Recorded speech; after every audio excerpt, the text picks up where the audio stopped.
है चौकीदार, कहाँ सोया है चौकीदार। विजय माल्या नाक के नीचे से हो गया फरार, कहाँ सोया है चौकीदार, कहाँ सोया है चौकीदार। कि चाय बेचने वाला पूरा भारत बेच रहा है। सही कह रहा हूं कि नहीं कह रहा हूं? सही कह रहा हूं कि नहीं कह रहा हूं? चाय बेचने वाला पूरा भारत बेच रहा है। इसी काम में हासिल उसे महारत बेच रहा है। कि रेल बिक गई, तेल बिक गया, बिका हवाई अड्डा। और अगली जो लाइन है उसमें एक नाम आएगा, आपकी तालियों का शोर उनके कानों तक जाना चाहिए जिनका नाम आने जा रहा है। कि रेल बिक गई, तेल बिक गया, बिका हवाई अड्डा।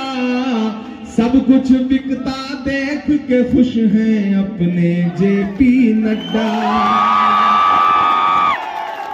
क्या जनता महंगाई की मारी करती हाहाकार, कहाँ सोया है चौकीदार, कहाँ सोया है चौकीदार। विजय माल्या नाक के नीचे से हो गया फरार, कहाँ सोया है चौकीदार, कहाँ सोया है चौकीदार।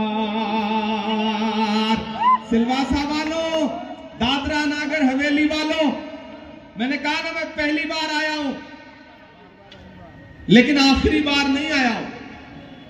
अगर आप चाहते हो कि बार बार आऊं तो जब 7 मई को घर से निकलिए, पोलिंग बूथ पर जाइए, अपना एक एक वोट हाथ के पंजे के सामने वाले बटन पे दबाइए। सिर्फ अकेले मत जाइए, परिवार के एक एक सदस्य को लेके जाइए। यहाँ माएं बहनें बैठी हैं, सबसे ज्यादा महंगाई आपने झेली है। सुबह जब रसोई गैस जलाती हैं चाय बनाने के लिए तो आंख से आंसू गिरता है, क्योंकि जो 300 साढ़े 300 की रसोई गैस थी वो 1000 की हो गई। खाना बनाने वाला जो तेल है वो तेल 70 रुपए से 200 रुपए के पार हो गया। गृहस्थी कैसे चले, सबसे ज्यादा आपने झेला है। और तो और जो पैसा आपने घर वालों से छुपा के बचा के आटे के डब्बे में आंचल में छुपा के रखा था, नोटबंदी करके उसको भी बैंक में जमा करवा लिया इन्होंने, उसका भी बदला लेना है इनसे। बेटी बचाओ बेटी पढ़ाओ, याद है उनका नारा? उस नारे की सच्चाई यह है कि चाहे उन्नाव हो, चाहे हाथरस हो, चाहे सोनभद्र हो, या फिर जंतर मंतर पर बैठी हुई मेडल लाने वाली, ओलंपिक पदक लाने वाली बेटियां हों, पुलिस ने उनको वहां पे घसीटा। और अभी तो कर्नाटक में भाजपा की एक सहयोगी पार्टी का सांसद है प्रज्वल रेवन्ना, 2800 महिलाओं से बलात्कार का आरोपी, 2800। और हमारी सरकार ने क्या किया, दिल्ली की सरकार ने उसको जर्मनी भाग जाने दिया।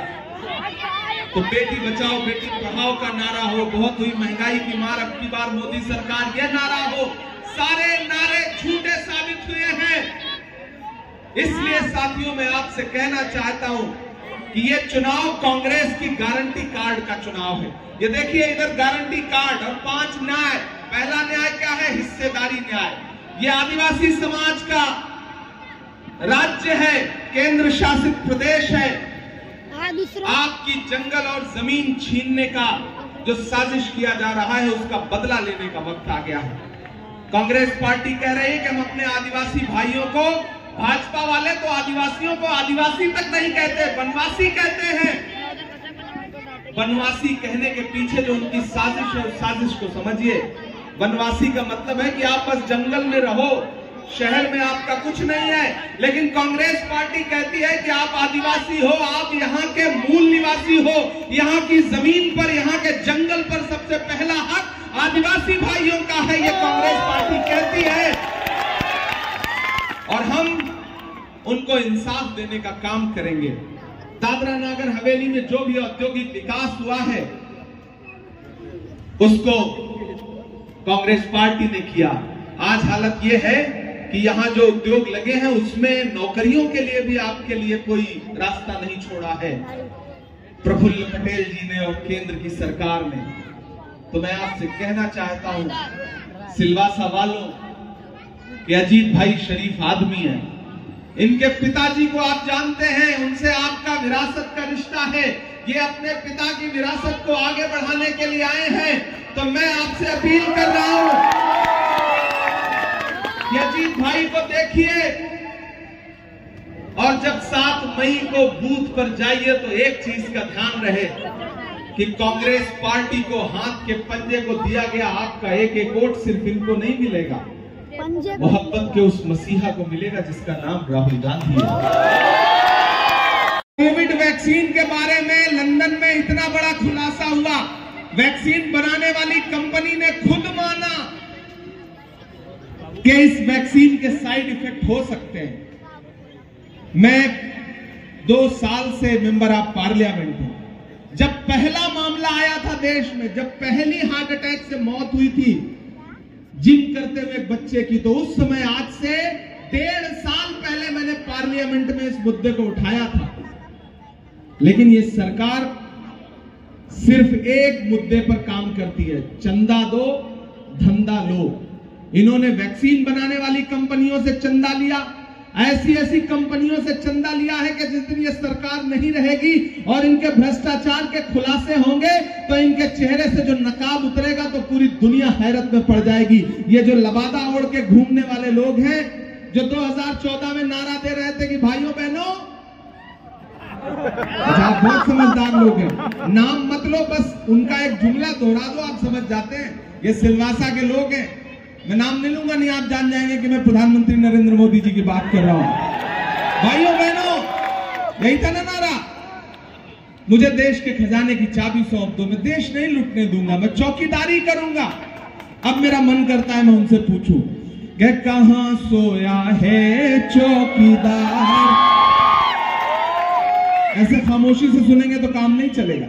उधर जो पीछे तक लोग बैठे हैं उनका भी समर्थन मिलना चाहिए, आपकी तालियों का शोर दिल्ली तक जाना चाहिए। कुमारी के साहिल पर खड़ा होकर के एक इंसान कह रहा था कि मैं 4000 किलोमीटर चलने जा रहा हूं कन्याकुमारी से कश्मीर तक, सिर्फ एक नारा लगाऊंगा कि नफरत छोड़ो भारत जोड़ो, सिर्फ एक बात करूंगा कि नफरत के बाजार में मोहब्बत की दुकान खोलनी है। मैं चला हूं उस इंसान के साथ, या महेश शर्मा जी हैं, ये भी उस दिन मौजूद थे वहां। मैं चला हूं उस इंसान के साथ। जब मैं राहुल गांधी के कंधे से कंधा मिला के चल रहा था तो मीडिया के साथी मुझसे कहते थे कि इमरान साहब आप तो शायर हैं, आप राहुल गांधी के कंधे से कंधा मिलाकर चल रहे हैं, आप क्या कहेंगे? तब मैंने कहा था कि मैं तो शायर हूं, मैं तो बस एक शेर पढ़ूंगा कि जो हर जालिम से टकराएगी वो आंधी बनाऊंगा, जो हर जालिम से टकराएगी वो आंधी बनाऊंगा। नए अंग्रेज आए हैं, नया गांधी बनाऊंगा। देश ने देखा कि वो नया गांधी 4000 किलोमीटर भारत जोड़ो यात्रा लेकर के कन्याकुमारी से कश्मीर तक चलता रहा, अपने पैर के छालों की परवाह किए बगैर। तो सिलवासा वालों, आप तो इस बात पर ईमान रखते हो ना कि मजदूर का पसीना सूखने से पहले उसकी मजदूरी उसे दे देनी चाहिए, रखते हो ना? अगर इस बात पर ईमान रखते हो तो मैं यहां खड़ा होकर के कह रहा हूं कि मैंने देखे हैं राहुल गांधी के पैर के छाले, मैंने देखा है राहुल गांधी का बहता हुआ पसीना। न तो वो छाले अभी सूखे हैं, न पसीना अभी सूखा है। मैं यहां पर राहुल गांधी की मेहनत की मजदूरी मांगने के लिए आया हूं। आपका देखा ना, मैंने भी सोशल मीडिया पे उनके लिए लिखा था, मैंने भी जब पार्लियामेंट में देखा था तो मुझे भी सहानुभूति हुई थी। लेकिन लोग थोड़े से फायदे के लिए, थोड़ी सी लालच के लिए अपने स्वाभिमान का समझौता कर लेते हैं, और मुझे लगता है ऐसे लोग आपका जनप्रतिनिधि होने की ताकत और हिम्मत नहीं रखते हैं। यह चुनाव धोखा देने वालों से बदला लेने का भी चुनाव है। यहां लड़ाई सीधे सीधे है, देश में लड़ाई सीधे सीधे नरेंद्र मोदी और राहुल गांधी के बीच में है।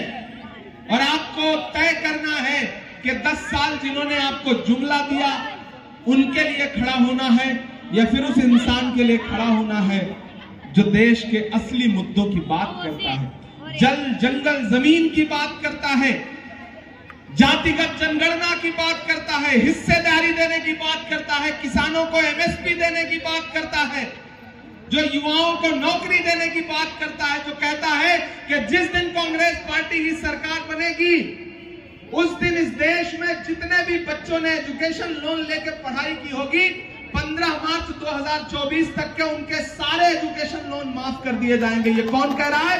कांग्रेस पार्टी कह रही है, राहुल गांधी कह रहे हैं। बदलते हैं और 2 मिनट में प्राइम मिनिस्टर। शाम को बिरयानी और कुछ खा पी रहे होते हैं तो फिर सरकार दिल्ली वाली भी बदल देते हैं और महाराष्ट्र वाली भी। लेकिन जिस दिन वोट देने जाना होता है उस दिन आपको लगता है कि यार धूप बहुत है, लाइन बहुत लंबी होगी, कौन जाए, हमारे एक वोट से अजीत भाई का क्या हो जाएगा, अजीत भाई तो जीत ही रहे हैं, हम नहीं जाएंगे तो क्या हो जाएगा। नहीं, अपने एक एक वोट की अहमियत समझिए। सिर्फ एक एग्जांपल बताता हूं, महेश भाई जानते हैं, राजस्थान में एक नेता है हमारे सीपी जोशी, चीफ मिनिस्टर बनने की रेस में थे, सिर्फ एक वोट से एमएलए का इलेक्शन हार गए, ना एमएलए बन पाए, चीफ मिनिस्टर तो मतलब क्या ही बन पाते। तो एक एक वोट की अहमियत समझिए। आपका एक एक वोट इतना महत्वपूर्ण है, इतना अहम है। सिर्फ खुद मत वोट दीजिए, पड़ोस, घर, रिश्तेदार, दोस्त, यार, आज से सबको फोन लगाइए, सोशल मीडिया का जमाना है, व्हाट्सएप करिए, लोगों को बस एक बात बताइए कि इस बार लड़ाई भारत के संविधान को बचाने की है। देश को यह तय करना है वो संविधान जो इस देश के दलितों को, आदिवासियों को, पिछड़ों को, अल्पसंख्यकों को, गरीबों को यह अधिकार देता है कि आप इस देश में सम्मान के साथ अपना सर उठा के रह सकें। नरेंद्र मोदी जी की सरकार उस संविधान को बदलना चाहती है। अब देश के आदिवासियों को, पिछड़ों को, दलितों को, सबको यह तय करना है कि उन्हें नरेंद्र मोदी की सरकार बचानी है या डॉक्टर बाबा साहब अंबेडकर का संविधान बचाना है। हमें डॉक्टर बाबा साहब अंबेडकर का संविधान बचाना है, और अगर संविधान बचाना है तो फिर राहुल गांधी के नाम पर वोट देना है। राहुल गांधी ही सच्चे वारिस हैं, सच्चे सिपाही हैं। तो अपना एक एक वोट लेकर के निकलिए, कांग्रेस को दीजिए। अजीत भाई ध्यान में रहे, कांग्रेस ध्यान में रहे, राहुल गांधी ध्यान में रहे, और अब मैं भी आ गया हूं तो मेरा इसकी गारंटी समझिए।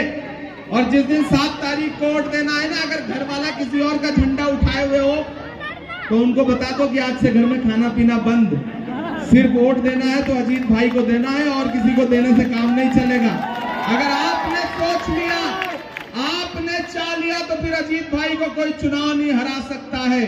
मैं यहां आपसे ये अपील करने आया हूं कि ये इलेक्शन बहुत महत्वपूर्ण इलेक्शन है, बहुत अहम इलेक्शन है।